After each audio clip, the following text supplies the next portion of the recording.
Welcome to episode 8 of the Ask Linkfluencer show, and today I'm really excited to demystify and really solve a common challenge that is happening across LinkedIn with a lot of users, and that is disengagement with new LinkedIn invitations or connections. So the question that's come through is from Joe Masiri, who's a director of a management consulting company from Brisbane, who's asked, have a team of over 14 consultants who are all on LinkedIn.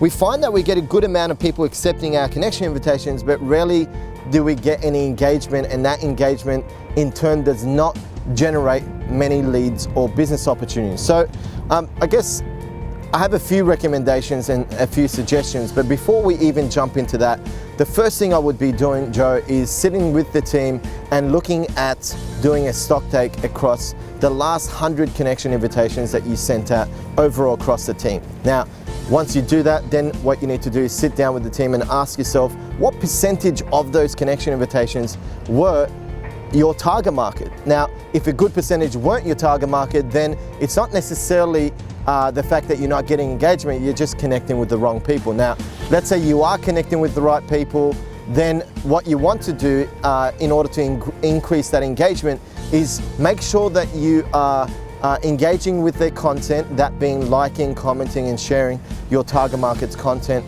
as well as sharing your own content for at least a week or two prior to even sending a connection invitation. Because generally what happens, Joe, is a lot of people send out these invitations and there's no engagement prior. So then when your target market gets that invitation, they don't know who you are, they don't know what you do, and they don't even know why you're sending them an invitation. Whereas if you've done the engagement process well, they have context, they know who you are, they've seen the notifications pop up on their profile, and then you're top of mind. So engagement is absolutely key. Now, in order to then convert a new connection on your network into a business opportunity, really you need to first of all start off with getting a clear understanding of your sales process. So look at your overall sales process and sit down with management or the other directors and ask yourself, what is the purpose of LinkedIn in our overall sales process? So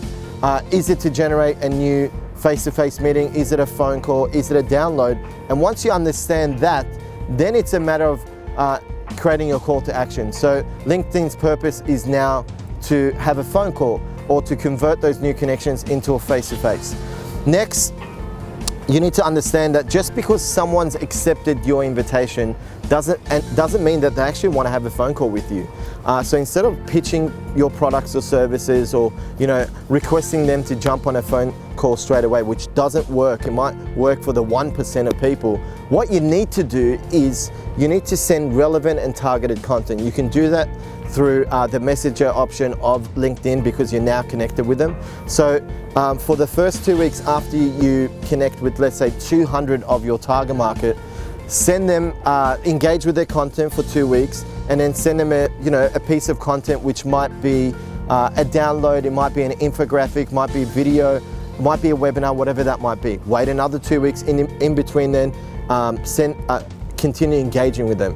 And then send out second message, and then do the same thing for the third message. So wait another 2 weeks, engage with their content. And then the third message is really your call to action strategy, whether that be a phone call, face-to-face, etc.